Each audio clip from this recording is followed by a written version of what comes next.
Welcome to Season 3 of Connecting with Purpose. In our first 2 seasons, we explored how leading and living with purpose unlocks unique potential for us and our teams. This season, we're diving into how purpose helps us navigate change, build resilience, and elevate our ongoing performance, well-being, and impact. A special focus I'm really excited about is to highlight the transition of elite athletes into new opportunities. By raising awareness around this largely untapped talent pool, we'll bridge opportunities with businesses to create meaningful connections, drive value, and deliver lasting impact. Thanks for joining us. Let's dive in. Right, welcome back everyone. We're still in season 3 of Connecting with Purpose, and today's guest, Jacob Brown, runs an outstanding speaking and coaching practice. He's an author, and he's really been inspired through a journey of setbacks and learning through experience and through failure and through focusing on the things he can control to create the stepping stones you need to be resilient. And this is all about Jacob's story, all the way back from a college experience ending too quickly, to an NFL career being cut short, to challenges personally and professionally that even included homelessness. And Jacob was able to always come back stronger from these experiences through a series of learning himself, learning from mistakes, leaning into mentors, leaning into failure. And that resilience that he built up is all about what he would call a fail forward mindset, which happens to be the title of his book. And we'll make sure that's available to everyone to take a look at. Jacob's also a big family man, and when I say a big family man, I mean very impressed here. He's got 4 kids. I have 2. Well done, very impressive. And it's family first, right? And he's been able to blend his learnings and lessons to engage millions of people online, and impacts hundreds and thousands of people every month through various different direct engagements of speaking and coaching. And as a former athlete, he's mastered the trials and tribulations of transition, which is part of what season 3 of Connecting with Purpose is all about. So it's an absolute pleasure to welcome Jake to season 3 of Connecting with Purpose. Thank you so much for being here. Thank you so much, Mark.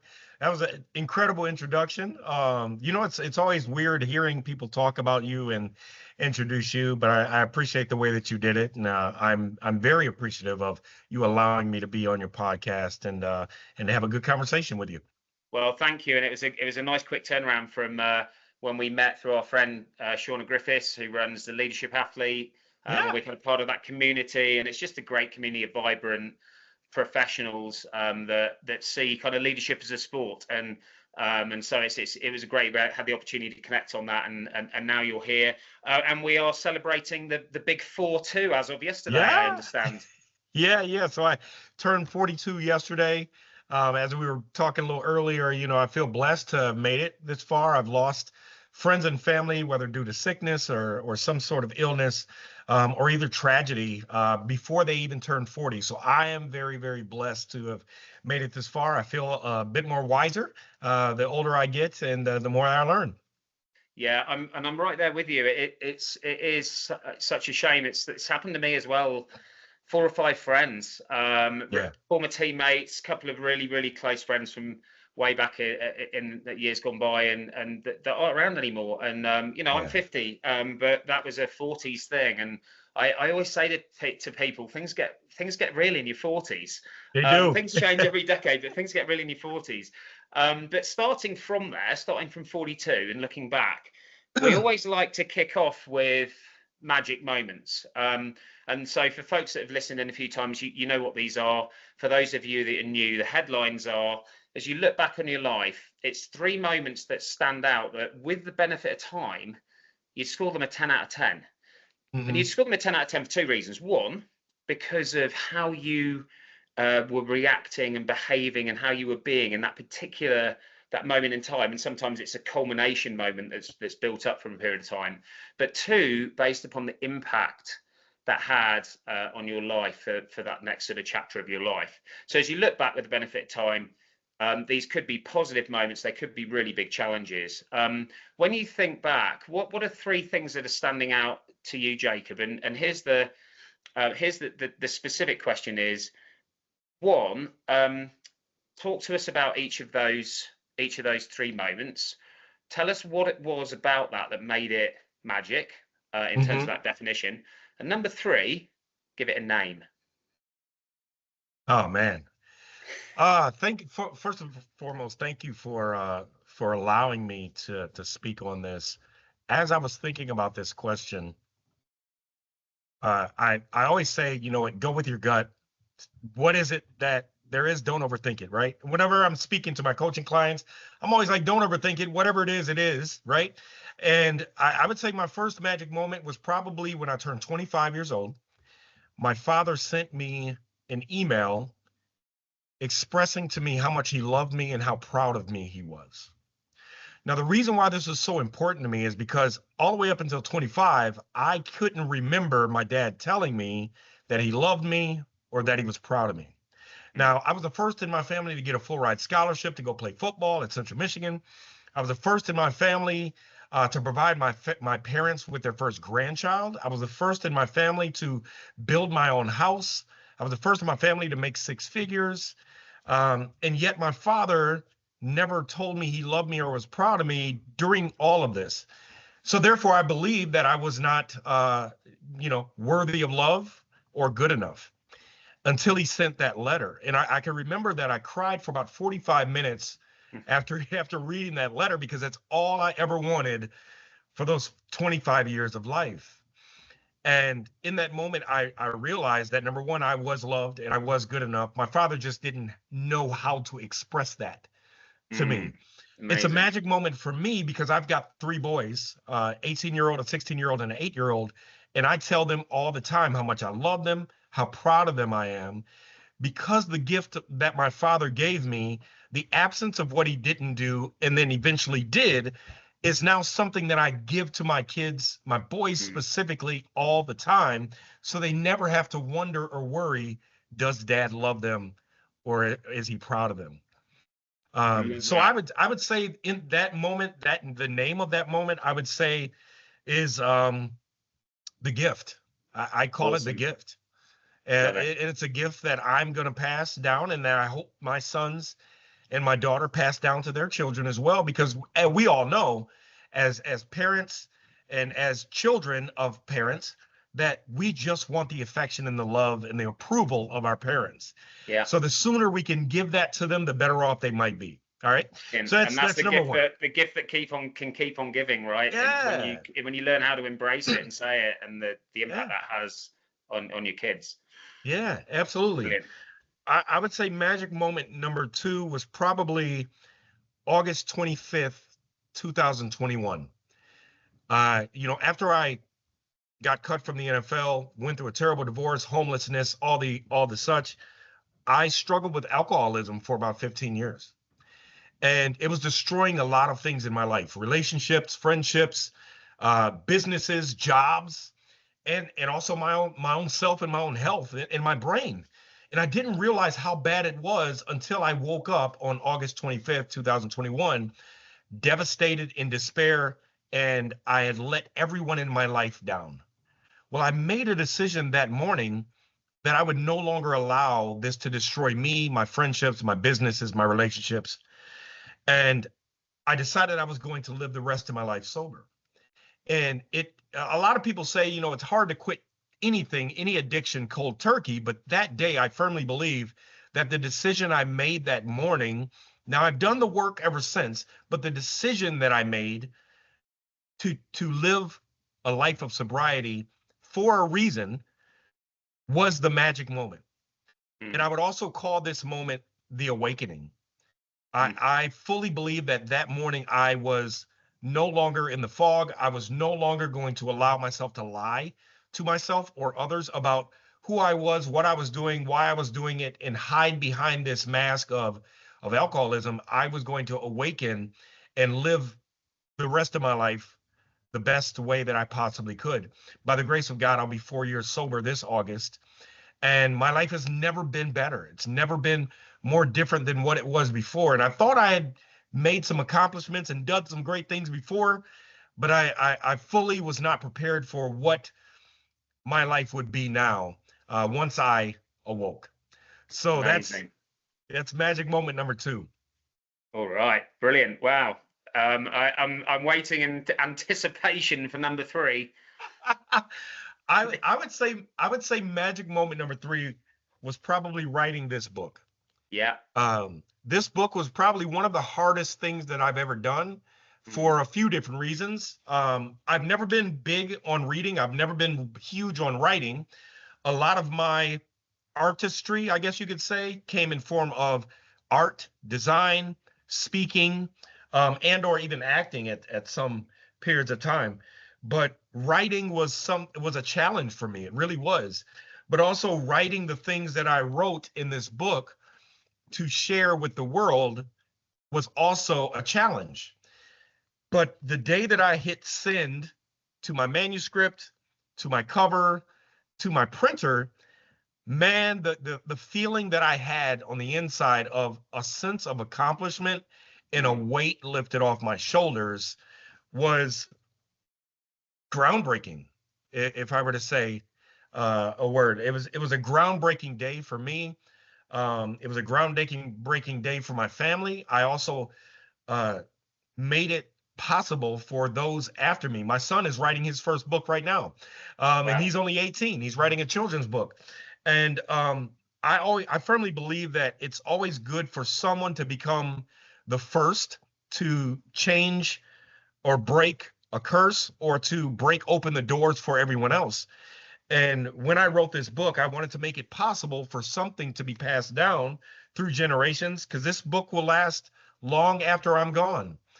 And also it's a tool that other people can use to help them through the things, and to grow a fail forward mentality the same way that I have, where I've become unbreakable, I guess I could say. No matter what comes my way, no matter what happens in my life, I know that I'll be okay. I know that God will be there to provide me peace and love throughout whatever it might be. And I wanted to put some of that knowledge in a book, and now I have that. So I would say this was a groundbreaking moment for me, not just a magic moment, but groundbreaking. Yeah, that's brilliant. Those are three incredible moments. You might well have nailed the top three magic moments, which is brilliant. And you gave them all a name, which and the reason we give them a name is once you name something, it just sort of stays more front of mind. And it's easy to remember the whole story just from the couple of words like the awakening. And Yeah. And if we took that one, obviously huge, monumental, life-changing decision, which represented your intent of what you wanted your life to be like, compared to some of the negative implications that you'd experienced up to that point.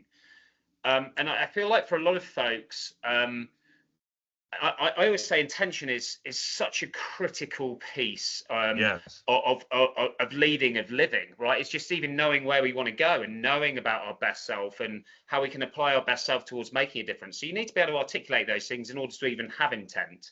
Yes. But then often people stumble between intent and action, because if you're just intending to do something, it doesn't necessarily happen. But you took that intention and made a decision, and then converted that into commitments through obviously a series of actions that have lasted for nearly 4 years so far and will continue to last the rest of your life.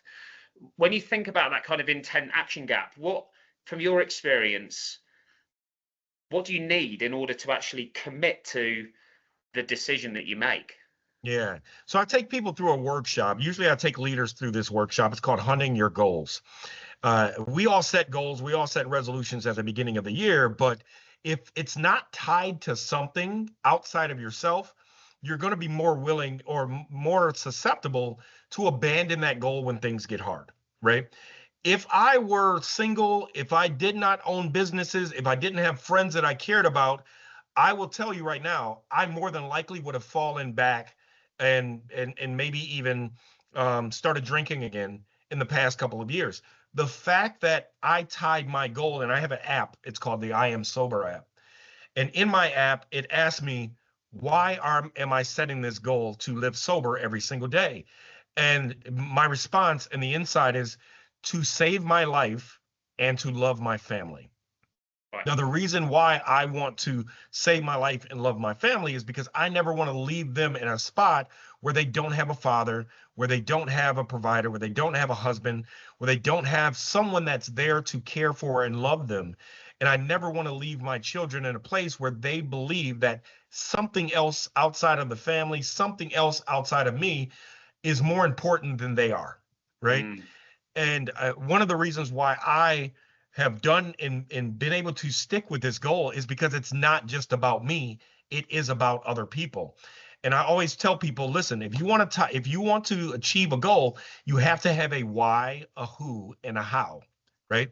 Your why is, why do you truly want that goal? And will you be willing to share the why with the world? Number two, who will benefit from when you achieve that goal outside of yourself? Who outside of yourself will benefit, and how will you feel once you achieve that goal? What is the feeling that you're manifesting that you Yeah. want, right? Is it wholeness? Is it happiness? Is it pride? What is that feeling? And if you can tie those three things together, you will keep on that goal. Even if it takes you a while to get there, you won't abandon it. And that's one of the things that keep me going. And I think what stops people from the intention, obviously, people want to lose weight. People want to get the promotion. People want to start the business, right? But the action of taking that first step, of opening that first folder on your desktop, making that first email or phone call to, start the business or create the LLC or whatever it might be, what is stopping you from doing that? A lot of times it's because you have no why, who, or how. Yeah, or at least one of those is missing. Because I would Yeah, assume, and this aligns 100% with my work as well, that if you have a strong why, you're motivated to start. If you haven't absolutely. identified the who and how they might benefit from it, you may fizzle out and lose. You might be working from initial motivation, but you lose the discipline and the focus because you're not Yes. sure, you don't see it impacting people every day. And of course, if you don't know how to get there, you're going blindly, right? And some of Yeah. that's learning through experience. And I kind of like the combination of this with the first one, right? The first one about the gift and how you have been intentional, and made a decision and acted upon that decision to consistently demonstrate and show and tell your kids, Yes. hey, dad loves you, dad's proud of you, like, and acknowledging that. And I see this as another element, both in people's personal lives, but when you think about it in a professional sense from a leadership lens, um, these are the things that help people feel like their work matters and that they matter as a Yes. human, right? Yes. And it's not just a boy or a pat on the back, but it's truly connecting with what people are doing, connecting with their why, who, and how, actually. Yeah. Um, Absolutely. when when you think about those sorts of practices, when you see them happening and when you see them not happening, what's the difference? So not now people owning their own destiny, making their own actions, but rather recognizing and encouraging and supporting and challenging other people to elevate their opportunities. Why doesn't that happen? I don't know. I think a lot of times it's based on our love languages. So we have Mm. love languages in our relationships, right? Words of affirmation, acts of service, gifts, right? Quality time, whatever it might be, whatever your love language is, the way that you love and the way you want to be loved. But there are also, in the business era, there are what they call core values, right? Core values of a company. What are the core values of the company, right? Whether it's security, whether it's safety, whether it's family, integrity, right?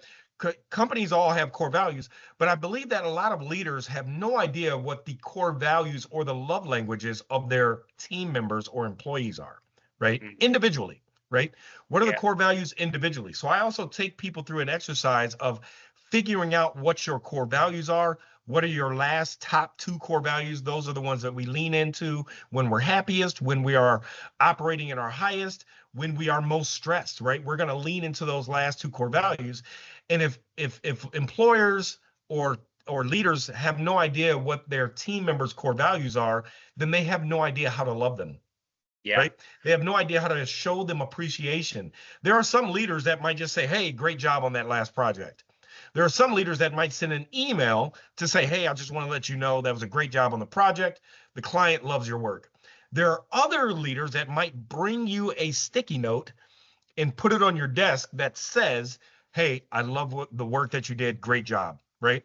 Now, I love sticky notes, right? If you give me a sticky note, that showed me that you had intention to make sure that I knew that you were appreciative of me and the work that I did. Other people might just want the attaboy in person.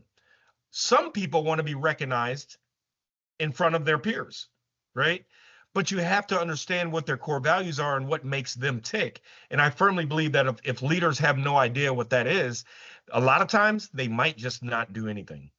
Yeah, I think you've absolutely nailed it there.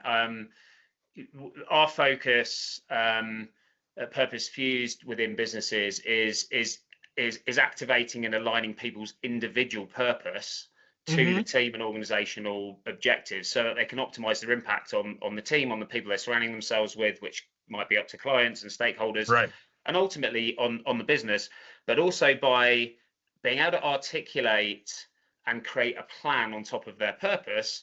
That's something that benefits them in all areas of their life. And one of the key elements of bringing your purpose to life is understanding the behaviors associated with your values, right? And so you might have a value and I might have a value of inspiring, right? That might be one of our values. We want to inspire people. You're on stage, you're inspiring people. You're probably inspiring people through coaching and other pursuits, inspiring your kids. But my definition of what inspiring means to me and how I do it will be different to yours. Yeah, absolutely.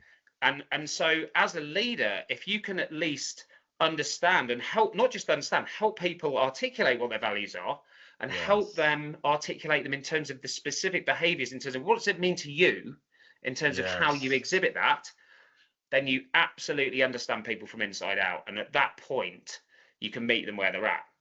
Which is different than just applying the organizational values, right? Yes. I'm interested. What is one of your own individual values, and what does it mean to you in terms of how you exhibit it?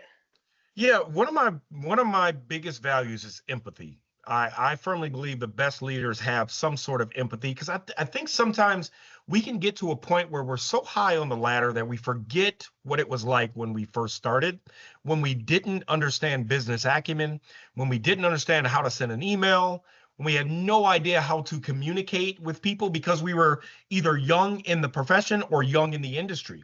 Every industry is different and every profession is different. And I believe that sometimes we as leaders will get to a point where we're so high that we don't have empathy for those younger generation, for them to, or not just empathy, but sometimes patience. We don't have patience. I thought that was the word you were going to say. Oh my gosh. You know what? Sometimes I have a set of older children. So I have a set of 18 and 16-year-old from my previous marriage. And then my wife and I got married in 2015, and we have two young children together that are 8 and 6. And I got to tell you, my patience wears thin sometimes with the younger kids because it's almost like, I've already been through that younger stage of snacks and making lunches and dropping off at school. I've got older boys now that I can relate to, I can be friends with, and they are self-sufficient. And the younger ones are not as self-sufficient. So it's the same is true as a leader. Sometimes you're going to have those older peers that have been in the industry that you don't have to spoon feed as much, but it doesn't mean that they're more important than the younger generation, right? Because my older boys are not more important than my younger children. They're just at a different phase and stage of their life and their growth. Yeah. And I have to remember to have patience and empathy for the younger generation, for my younger children, and for our younger employees, because they don't know what they don't know, and they're still learning, they're still trying, and it's a different time, right?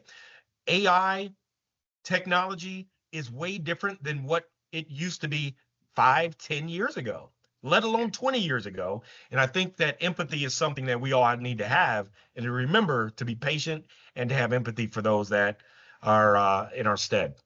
Yeah, 100%.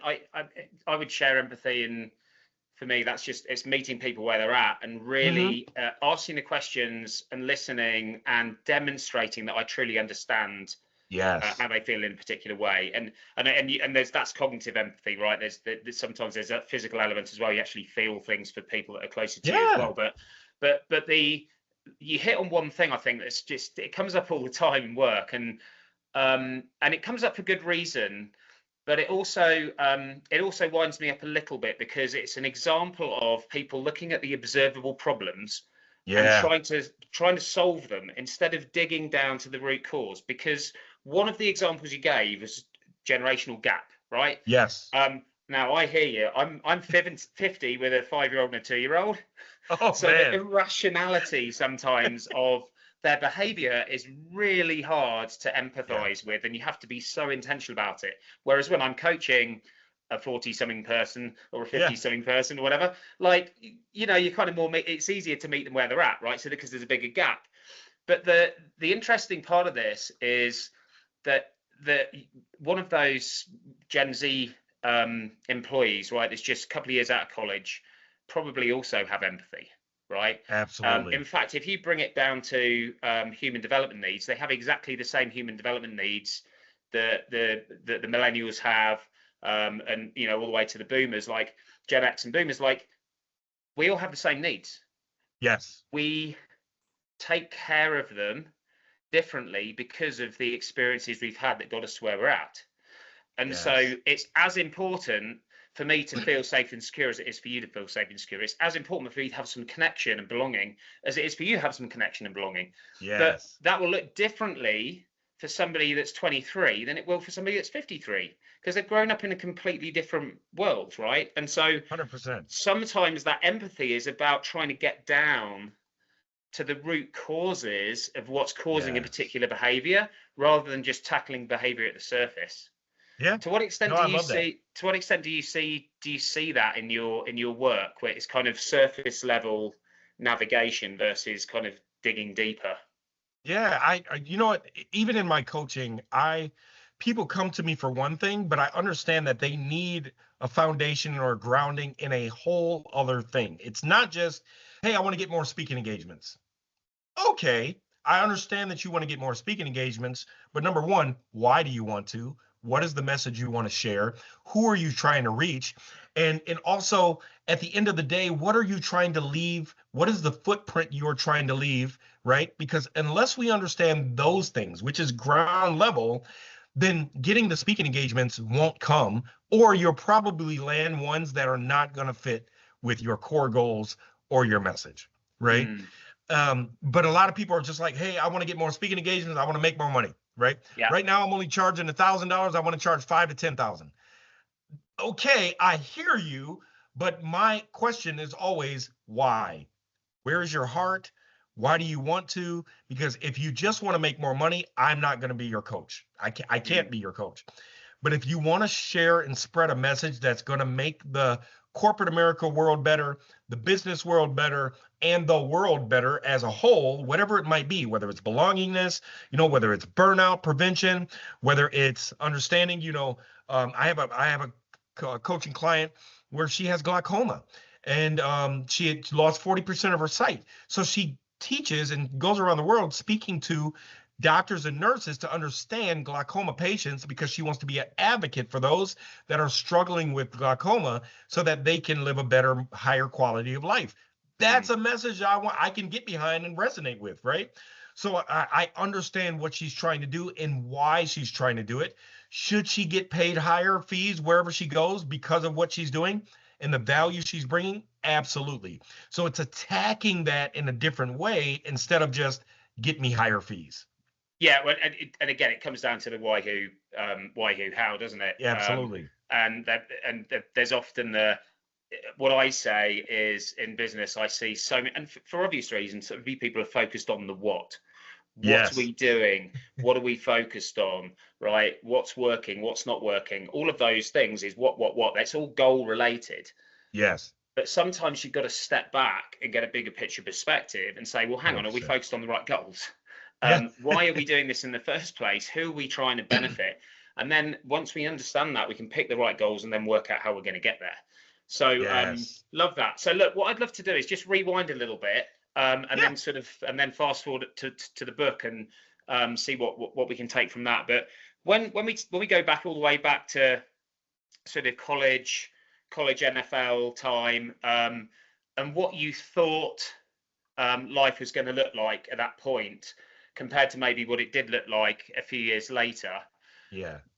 If you want to just give us a bit of backstory to that, and sort of the highs and lows, and once you got you enjoying the highs and then you hit the lows, what was it you had to do to sort of get out of the rut and be able to transition effectively to where you are today? Yeah. Yeah. So, really quick story. So I went to Central Michigan to go play my football. I played my first 3 years. I had okay seasons, not the best. I played quarterback in high school. Central was one of the only schools that offered me a scholarship to play wide receiver. I never really played wide receiver, but I was an athlete.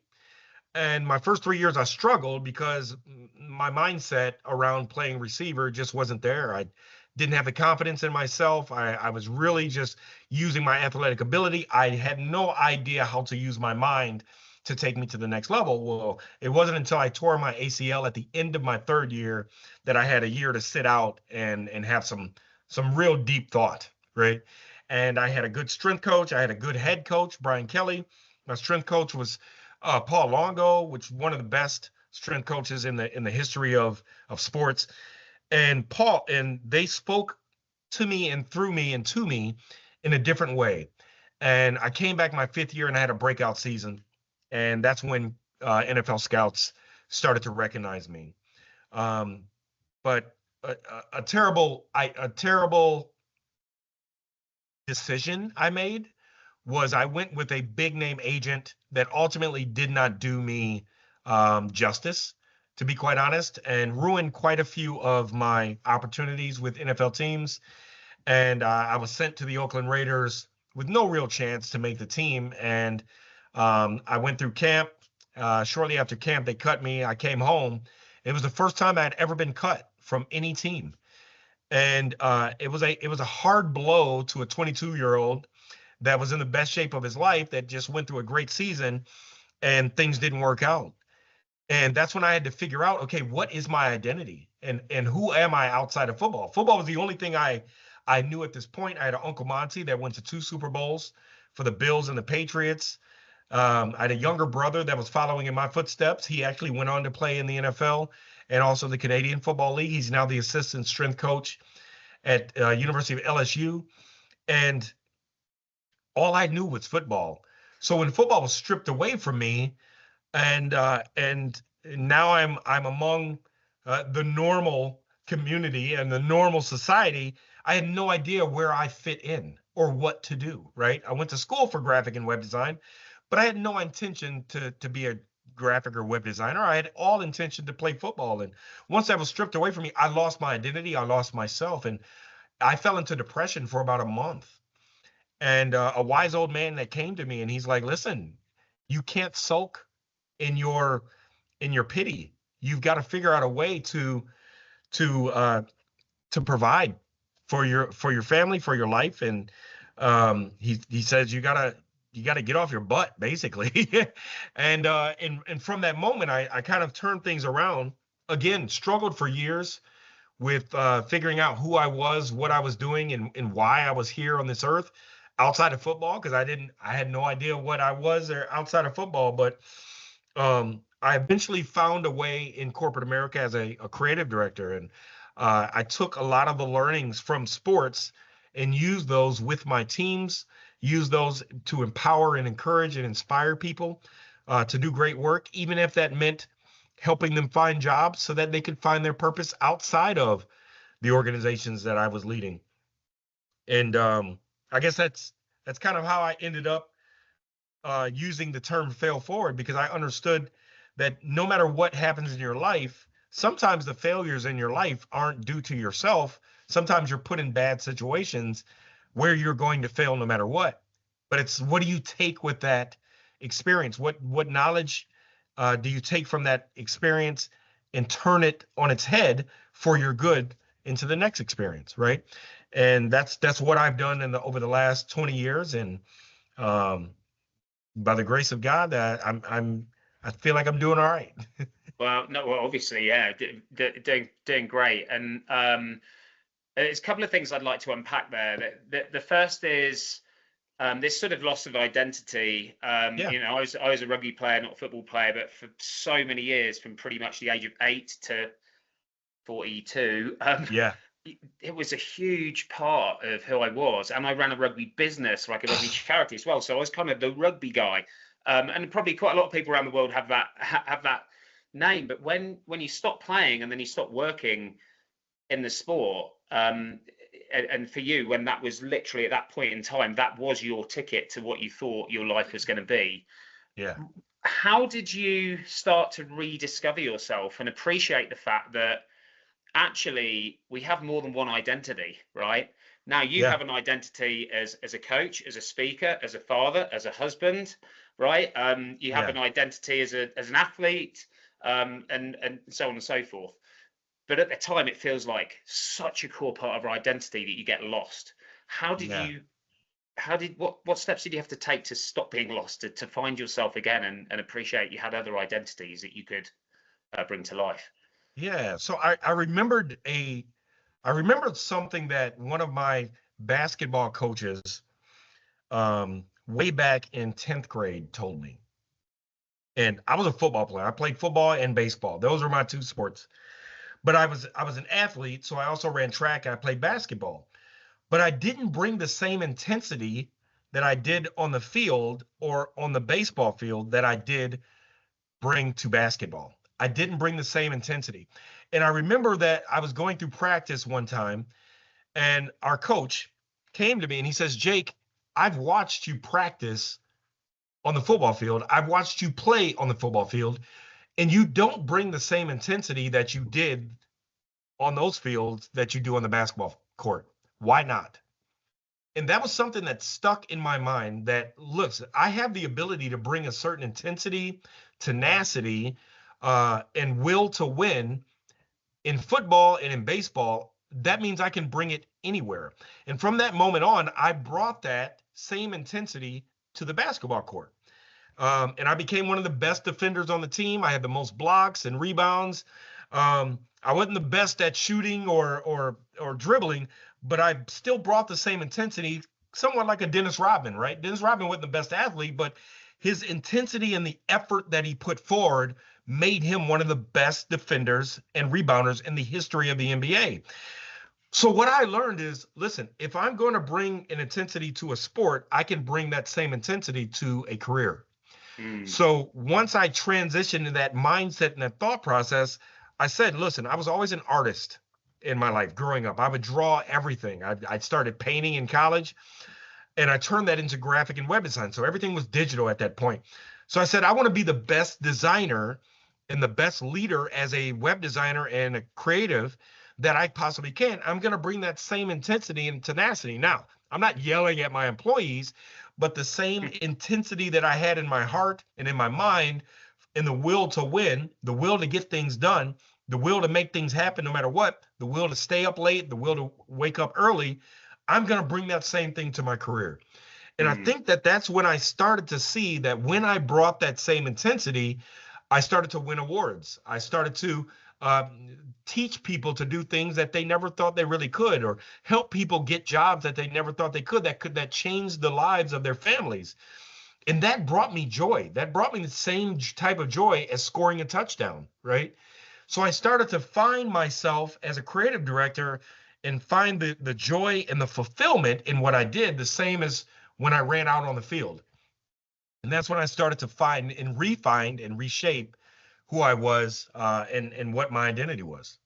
Yeah, and look, I love it. This speaks to I tell a similar story of kind of being a kid and somebody saying something to me, two people saying something to me that just completely shifted my Yeah, mindset, right, and my application outside of just playing rugby. And it speaks to the incredible impact sometimes of what might feel like seemingly small actions or words yeah, that often, as a coach or a mentor or a parent, you can have, and that's why it's so important to be intentional about the things that you say to help elevate people and help them take those steps forward. And Yes. it sounds like that you were completely learning as you were going, right? You Yes. had a mentality that was like, look, I've got tenacity, I've got resilience, I've got willpower, I got these things from football, I got work ethic. I can bring that from football to basketball. Now I can bring it to career, and as long as I keep believing and proving and learning, I'm gonna kind of know I'm going in the right direction. And I guess my question is, at what point in that journey did you kind of maybe hit pause or step back or just get the perspective to be like, okay, hang on, this is a why, a why, who, and a how. Like, Yeah. actually, this is what I've been doing. Like, when did you just sort of stop from doing and experiencing to be able to sort of articulate and see the process that had led you to a better place? Yeah, I would say 10 years ago. So 10 years ago was a game changer for me, just in my career and in my identity. So I was recognized for 40 under 40 in 2015. I was a class of 40 under 40. And it was for the work that I had done in the creative space in corporate America. And at that moment, I'm looking around at and listening to all of the accomplishments of some of these other people that are still my good friends today. And I'm looking around and I'm thinking, I'm among these other corporate business giants. What have I done to get to this point? And how did I get here? Even though, 9 years ago, I thought I was a failure when I didn't make it in the NFL, right? And I was cut from the Raiders. And here I am 9 years later being recognized as one of the 40 under 40. Something has happened. How did I get here? And also, who helped me get here, right? Mm.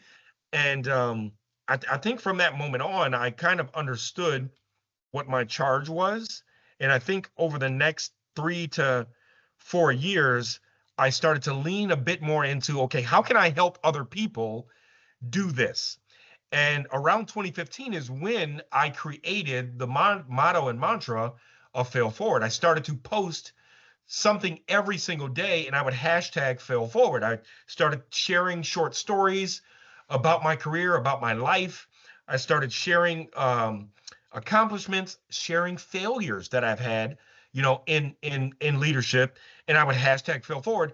I would say this is what the birth of Fail Forward for me came from during this period and then during this age. And it was no longer about me and my accomplishments. It was more about how can I help other people do the same thing and not feel like their failures or their mistakes are, their but it can be used as fuel to change their future, just like it did for me. And I think that's where the transformation happened, is around that time.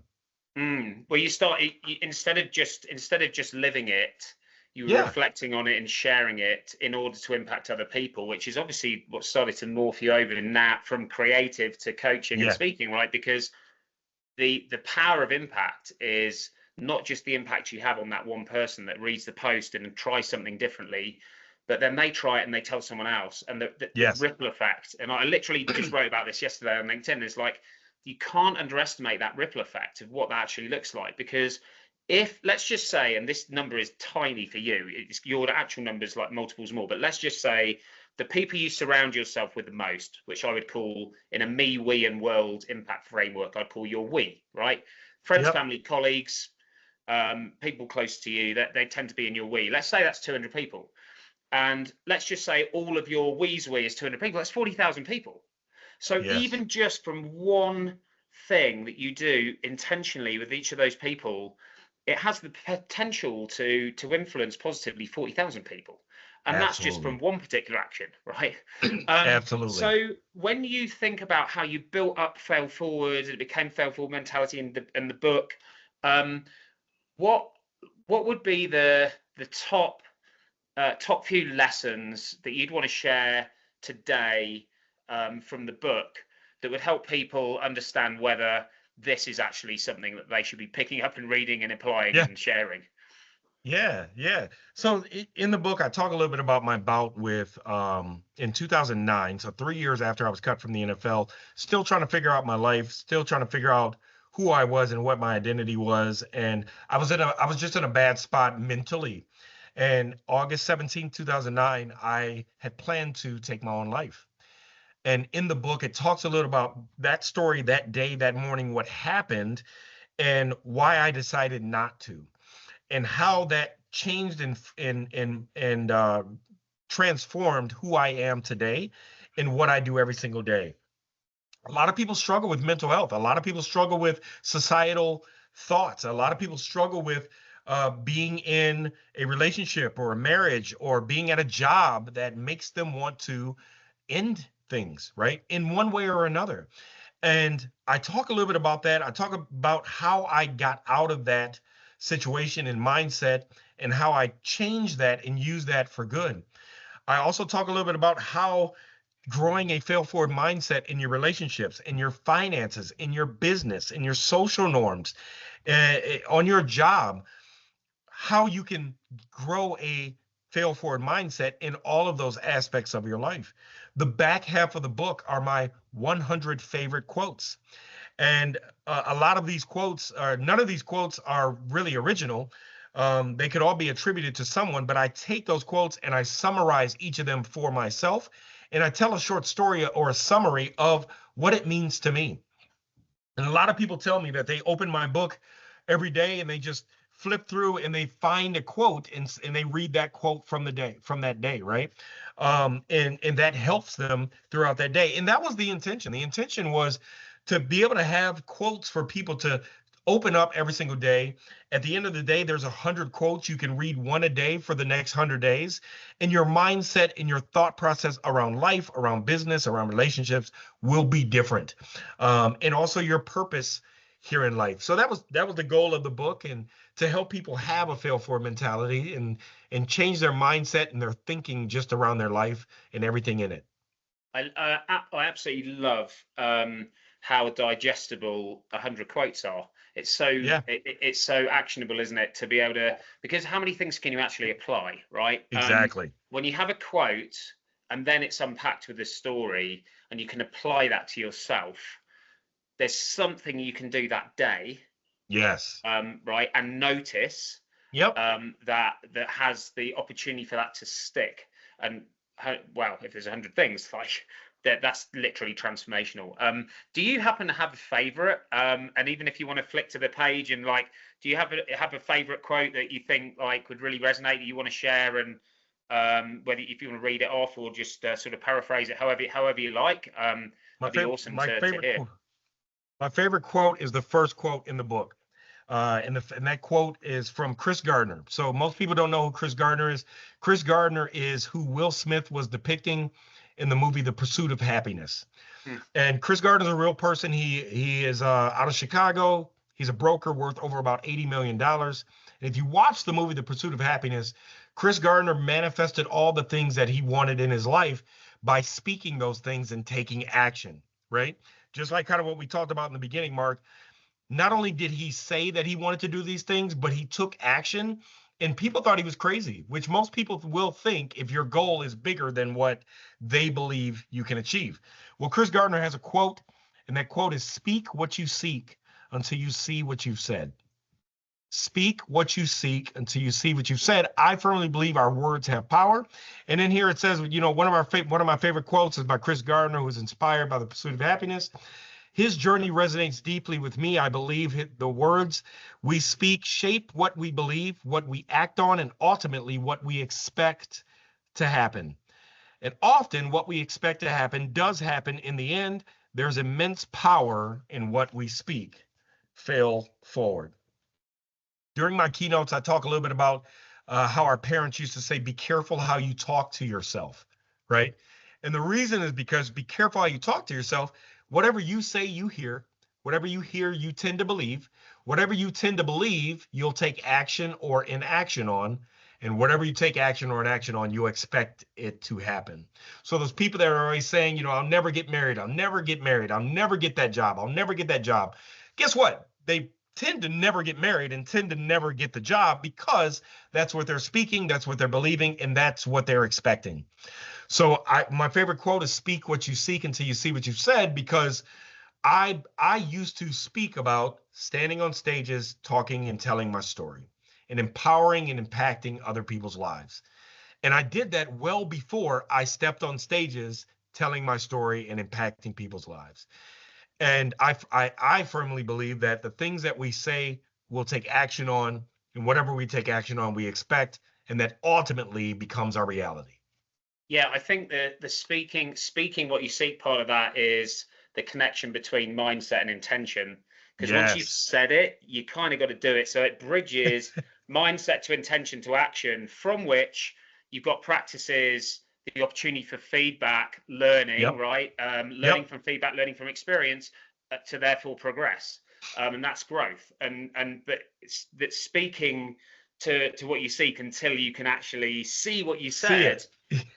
is a brilliant loop and a pretty awesome way to close out our podcast, Jake. So we could go on forever, but we Yeah. won't. We both have other things to do, and I'm sure our audience do too. But this was an absolute pleasure. Real honor to have you on. You're such a positive energy giver. Everything's so grounded in the practicalities and realities of life, which is, I think, what makes it appeal, both in our conversation, but to other folks. And last thing would just be, where can people find you, find your book, follow you? Let's get that out there for everyone. Yeah, absolutely. You can find me on LinkedIn. I'm not too hard to find, like Deion Sanders says. You can just type Jacob Brown, fail forward. You should be able to find me. My website is jakebrownspeaks.com, jakebrownspeaks.com. And you can follow me on IG, official Jake Brown, TikTok, same thing. And I'm also on YouTube. And I always like to say that my cell phone number, if you want to text or call me, is 248-805-6093, which is not hard to find either. So I might as well let you know how to find me. I'm hoping to connect with many more of you and help change lives so that we can fail forward together. Mark, again, thank you so much for the time and allowing me to share my story and hopefully empower some people to fail forward as well. 100%. And I look forward to staying connected, and hopefully we can do a little bit of fail forward work together as well in the future. Absolutely. Thank you, sir. I appreciate it. Take care. Bye. Cheers.